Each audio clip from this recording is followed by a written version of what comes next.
नमस्कार, मी अश्विन बापट। रात्रीचे 11 वाजता आपण बघताय मुंबई ईस्ट वेस्ट एबीपी माझावर। उद्धव ठाकरेंनी आज कल्याण लोकसभा मतदारसंघाचा धावता आढावा घेतलाय। कल्याणमध्ये जात ठाकरेंनी थेट शिंदे पितापुत्रांवर निशाणा साधलाय। गद्दारांची घराणेशाही आपणच जोपासली आहे, यावेळी ही घराणेशाही मोडून काढा असं आवाहन ठाकरेंनी शिवसैनिकांना केलंय। मुख्यमंत्री शिंदेंनीही याला प्रत्युत्तर दिलं। उद्धव ठाकरेंना आपलं स्वतःचं घर अबाधित ठेवता आलेलं नाही असं शिंदे म्हणाले। लोकसभा मतदारसंघावरती गद्दारांच्या घराणेशाहीला गाडण्याची जबाबदारी आहे।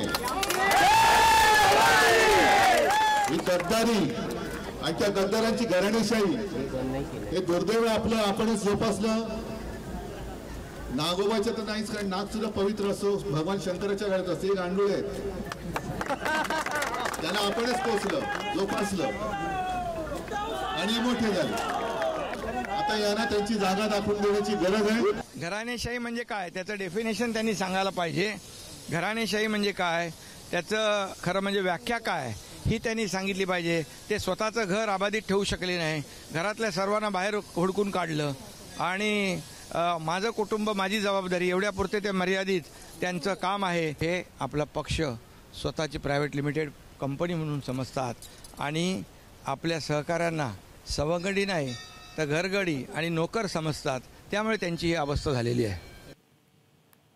दरम्यान उद्धव ठाकरेंच्या टीकेला शिंदे पितापुत्रांनी उत्तर दिलंय।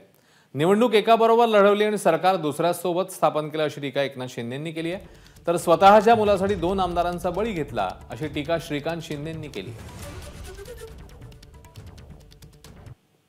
त्याने म्हणाले की घराणेशाहीवर बोलण्याचा अधिकार फक्त घरंदाज लोकांना आहे। घरंदाज म्हणजे कोण?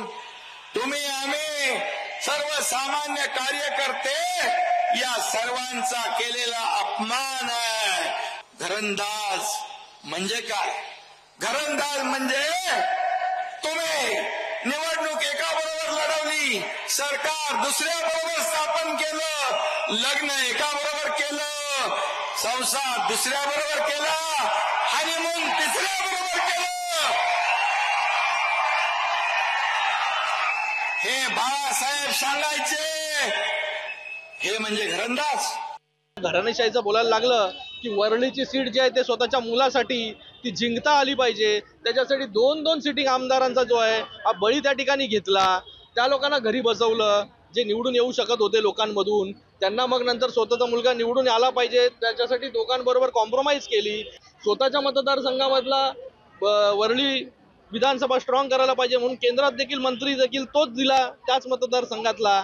हे काय म्हणणार? आणि स्वतःच घरामध्ये सगळी पदं द्यायची, पक्षप्रमुख पद पण घरीच, युवा सेनेचं पण घरीच, परत त्या आजूबाजूचे नातेवाईक ते पण घरीच। अशा गोष्टी ज्या आहेत त्या या पार्टीमध्ये नाहीयेत। एबीपी माझा, उघडा डोळे बघा नीट।